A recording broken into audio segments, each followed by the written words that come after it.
Sur quel type de surface faut-il investir?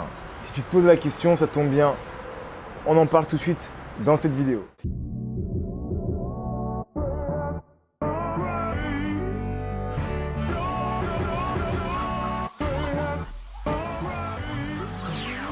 Salut à toi ambitieux, salut à toi ambitieuse, bienvenue sur ma chaîne YBA Courtage, ou plutôt devrais-je dire bienvenue sur ta chaîne.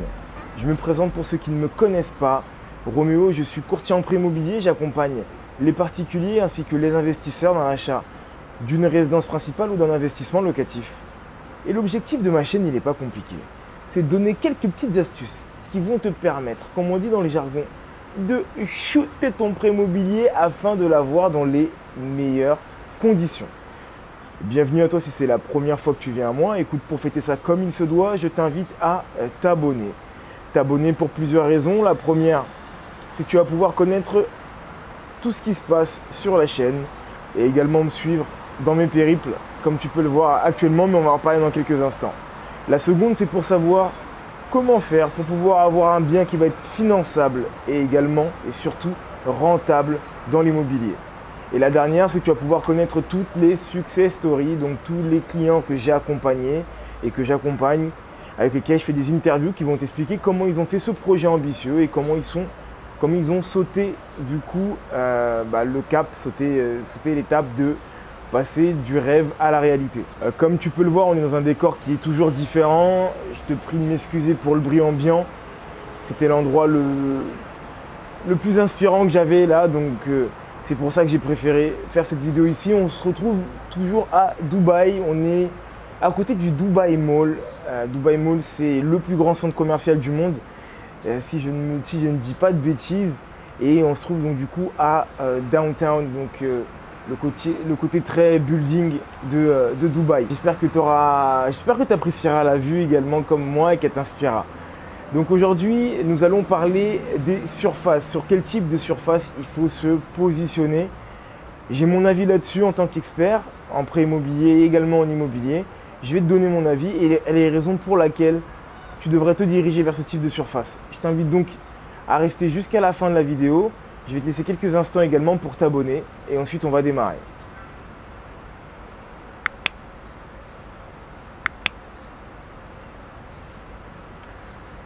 Ça y est, c'est bon, je pense que tu viens tout juste de t'abonner. Félicitations à toi.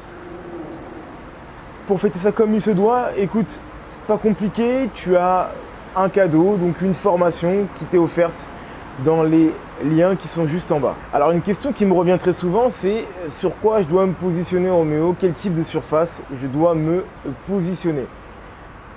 J'ai donc décidé de faire cette vidéo pour répondre à cette question-là, à certains de mes clients ou des personnes qui viennent me poser des questions lors de mes calls diag. D'ailleurs, je t'invite à rentrer en contact avec moi si tu souhaites le faire. C'est un diagnostic gratuit, totalement gratuit d'une dizaine de minutes sur lequel nous allons échanger, toi et moi. Et nous allons parler de ta situation et de ton projet immobilier. Alors concrètement, je ne vais pas tourner autour du pot très longtemps, je vais te parler des petites surfaces, mais surtout je vais t'expliquer pourquoi et comment du coup investir sur des petites surfaces qui vont être selon moi rentables, sur lesquelles tu vas pouvoir te positionner et en faire ce que tu veux sans trop de soucis. Avant même de parler des petites surfaces, on va surtout parler de quel type de projet sur lequel tu dois te positionner. Tu l'auras compris, je le dis toujours, c'est des biens avec des travaux. D'abord au niveau des travaux, tout simplement pour une question de coût, bien sûr, parce que je te le dis et je te le dirai jamais assez, c'est à l'achat que tu fais des bonnes affaires, c'est pas à la vente. Donc croire que la spéculation de ton bien immobilier va augmenter du jour au lendemain, ça reste un euphémisme pour moi. Après, bien sûr, il y a toujours des cas particuliers, mais de manière générale, ça n'arrive pas. Donc ça, c'est la première chose que j'ai envie de te dire, déjà pour commencer. Donc, partir sur un bien avec des travaux va te permettre d'avoir et d'amoindrir tes coûts. Je te le redirai jamais assez, donc je te le dis à chaque fois. Ensuite, tu vas pouvoir jouer sur ta fiscalité. Effectivement, les travaux vont te permettre de pouvoir déduire pendant un certain temps les revenus et anéantir les revenus locatifs que tu vas avoir. Peut-être également, ça va te permettre de ne pas passer d'une nouvelle tranche marginale d'imposition, donc ce qu'on appelle généralement un TMI, donc augmenter de niveau, si je peux dire ça, hein, augmenter de level comme je le dis, ou bien te rapprocher du big boss, donc de Brother, et arriver à 45% de TMI. L'effet de faire des travaux, ça va t'éviter de faire toutes ces choses-là. Donc ça, c'est un point qui est également important à prendre en compte. Alors, effectivement, il y a plusieurs types d'investissement. Tu as de la colocation qui est vachement tendance ces derniers temps chez nous sur Paris, enfin en France, de manière générale. Néanmoins, ça reste pour moi une action qui va être plus compliquée que de trouver une petite surface. Parce qu'il faut que tu trouves, lorsque je fais comparatif avec la colocation, pour donner une valeur de comparaison, sinon c'est très compliqué de dire ce qu'il y a d'intéressant ou non, c'est que la colocation, il va falloir que tu aies plusieurs contraintes. La première, c'est d'avoir la surface qui va te permettre de pouvoir faire de la colocation. Ensuite, le règlement de copropriété qui va te permettre de pouvoir faire de la colocation. Et ensuite, tu vas avoir un turnover qui pour moi va être plus important parce que tu as plus de personnes dans la même surface. Alors que sur une petite surface, tu n'as pas ce problème-là. Tu vas avoir en règle générale une seule personne ou un couple grand maximum dans la surface. Donc tu vas avoir un turnover qui va être moins important si je dois le comparer à de la colocation. Certes, tu peux avoir moins de rentabilité, mais après je viens de te dire que si tu regardes au mètre carré, peut-être que ça se vaut au final. Donc ça, c'est une question à se poser également. Tu vas avoir plus de facilité à trouver de la petite surface libre avec des travaux qu'avoir de la grande surface avec des travaux. Tu peux également en termes de coûts, avoir des coûts qui vont être moins onéreux sur de la petite surface que sur de la grande surface, même si j'ai envie de te dire que là, à l'inverse, au mètre carré, ça peut te coûter plus cher également, la petite surface que la grande surface.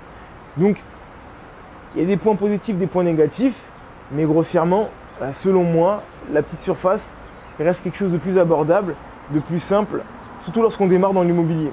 Et en termes de gestion humaine, il n'y a pas photo. Lorsqu'on repart sur les travaux, il y a également le fait d'augmenter tes chances de location ou de vente. Là, je te parle vraiment en tant qu'investisseur. Pour ma part, jusqu'à présent, j'ai toujours acheté des biens avec des travaux et je ne regrette pas. Lorsque je mets les biens en location, ils partent immédiatement.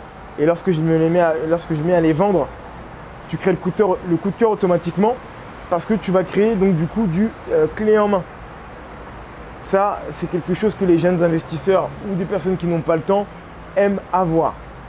Le clé en main, ça signifie quoi? Ça signifie que la personne, elle a juste à trouver le locataire en fait, lorsque tu souhaites vendre ton bien. Et là, une fois de plus, on rentre dans une spécificité qu'on va trouver beaucoup plus dans la petite surface.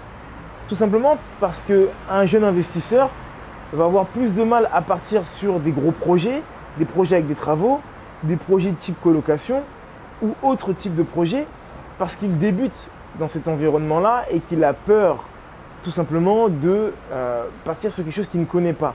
Alors que prendre une petite surface et avoir un seul locataire, j'ai envie de te dire que la plupart des personnes, lorsqu'elles ont démarré dans l'investissement locatif, ont commencé comme ça, avoir un seul locataire et ensuite on verra comment ça va se passer, j'en ferai 2 et 3, etc., etc.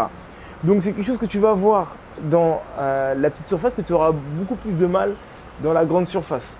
Dans le cas où tu voulais vendre ton bien, c'est-à-dire que tu l'as acheté dans un sale état, tu l'as refait et tu veux le vendre pour un locataire, pour un futur investisseur qui va avoir un locataire. Dans le cadre de la location, tu vas avoir beaucoup plus simplement un mono-locataire, donc une personne qui souhaite louer son bien seul, qu'une famille. Alors il y aura un turnover qui sera plus important certes, mais tu auras beaucoup plus de facilité à louer les plus petites surfaces. Et en règle générale, les petites surfaces se louent plus cher que les grandes surfaces. Là-dessus aussi, c'est bien connu, surtout dans les grandes villes. Bon, j'espère que ça te plaît ce que je te raconte. Si c'est le cas, n'hésite pas à y mettre un pouce. Ça me donne de la force, ça fait plaisir à YouTube et tu fais ta BA.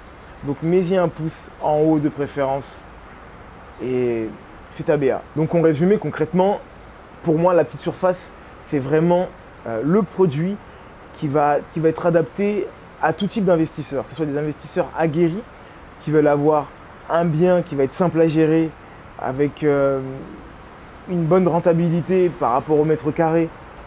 Tu vas te diriger sur la petite surface. Un jeune investisseur, un néo-investisseur qui démarre dans l'investissement locatif et qui souhaite également investir va avoir tendance à partir sur de la petite surface parce que c'est plus maîtrisable en termes de coûts, en termes de projet, c'est plus maîtrisable. Et également, dans le cadre de la vente ou de la location, vendre de la petite surface va être plus simple que de vendre de la grande surface. Même si tu vas avoir beaucoup plus de concurrence sur la petite surface, ça va être chargé à toi de te démarquer à travers les prestations et la niche vers laquelle tu vas vouloir te développer. Donc, la petite surface, ça répond à tous ces besoins-là et toutes ces choses-là. Donc, si tu te poses la question et que tu te demandes est-ce que je dois partir sur un F4 ou un F1 ou un T2 pour démarrer dans un projet immobilier, je t'invite fortement, à réfléchir à tous les points que je viens de te donner et plutôt à partir sur de la petite surface. Ça sera beaucoup plus maîtrisable pour toi. Voilà, c'est la fin de cette vidéo. J'espère qu'elle t'aura plu. Si c'est le cas, n'hésite pas à la balancer à un grand nombre de personnes pour que tout le monde puisse en bénéficier un maximum. Mets-y un pouce, je te l'ai déjà dit, mais je te le redis encore. Ça fait plaisir. Et si tu fais ta BA également, mets-y des commentaires juste en bas pour me dire, selon toi, quel type de surface sur lequel il faut investir. Il y a des liens qui te permettent de rentrer en contact avec moi, ambitieux. Donc, ce qu'on appelle un call diag. Les liens sont juste en bas. Donc, je t'invite à cliquer dessus, à rentrer en contact avec moi. Ambitieux, ambitieuse, je te souhaite une excellente journée ou une excellente soirée. En vrai, peu importe à quel moment tu regardes cette vidéo. Tout ce que je peux te dire, c'est que je vais continuer à profiter de Dubaï. Premier point. Et deuxième point, c'est de continuer à croire en toi et à te former. Bye.